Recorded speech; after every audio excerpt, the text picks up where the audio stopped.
À luz dos relatos da imprensa sobre as tarifas do dia 2 de abril, podem ser, talvez, direcionadas, mas apenas em termos de números de países aos quais as tarifas serão aplicadas em vez de direcionadas em termos do tamanho total em dólares. Essa é a abrangência. Seja qual for a aparência, independentemente de acordo ou não com a aplicação, a gente passa a esperar que isso seja feito para que as empresas, famílias e investidores possam pelo menos ter alguma visibilidade de tudo isso e possam planejar em torno delas. Isso e muito mais eu vou falar agora para vocês. Deixa o seu like, coloque o seu comentário e a gente vai embarcar nesse mundo de informação.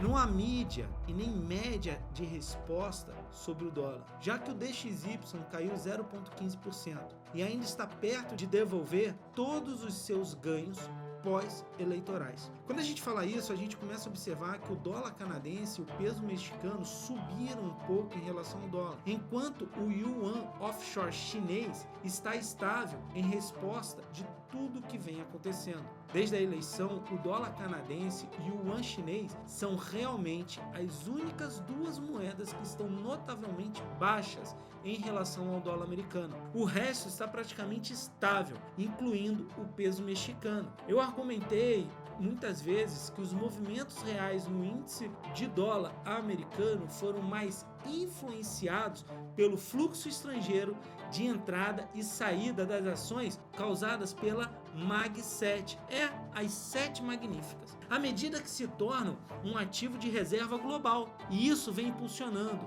Caso você não tenha visto o BOA no Flow Show de Michael Renard, ele disse: enquanto as ações dos Estados Unidos viram o maior fluxo de 2025 em torno de 34,1 bilhões de dólares a serem impulsionadas dentro do mercado. Mas ele falou da seguinte maneira, abre aspas, mas observe que as últimas 2 semanas viram que a maior venda estrangeira de ações dos Estados Unidos desde março de 2023 aconteceu e que essas ações foram maiores do que da Europa, maior influxo desde 2017 e o quarto maior de todos os tempos, fechando em 4,3 bilhões de dólares, fecha aspas.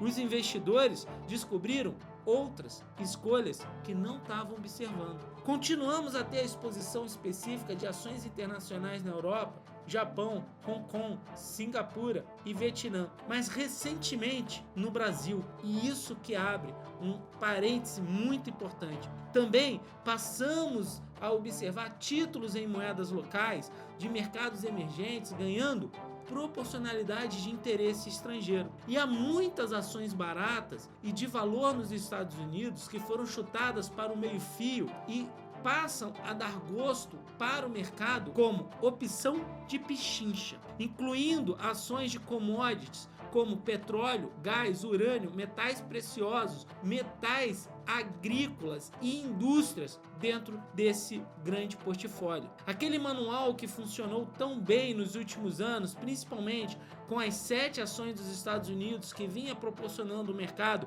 grandes oportunidades e algumas outras aqui e ali, como as ações de serviços públicos, eletrificação, que eram jogadas de IA, joguem no lixo, pois um novo normal está sendo escrito no mercado acionário norte-americano. Não deve haver nada mais profundo do que isso. O propósito, já que a mudança de ciclos e lideração nos mercados vem acontecendo desde as histórias dos mercados acionários. Com a inflação no lado dos serviços, tanto os custos de insumos quanto os preços de vendas, eles vêm subindo em um ritmo mais lento em comparação aos meses recentes. Mas a inflação mais baixa dos custos dos insumos aponta para uma menor pressão dos salários, que são um ingrediente chave dos custos dos insumos no setor de serviço. E isso vem intensificando dentro do setor, principalmente na abrangência da mão de obra. Na manufatura, os aumentos dos preços para a venda e a compra permanecem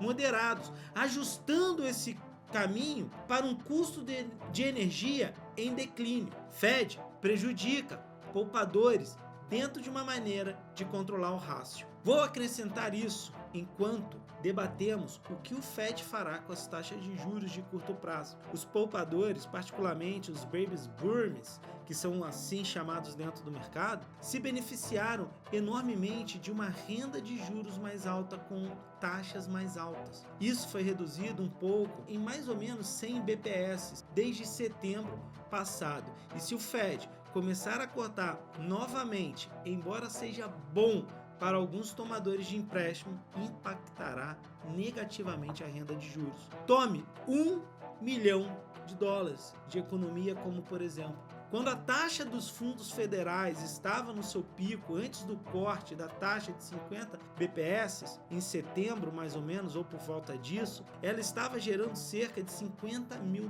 em renda antes dos impostos. Isso agora fica em cerca de $40 mil. Mais cortes podem ser o preço de um cruzeiro de férias cancelado, influenciando diretamente a economia de consumo.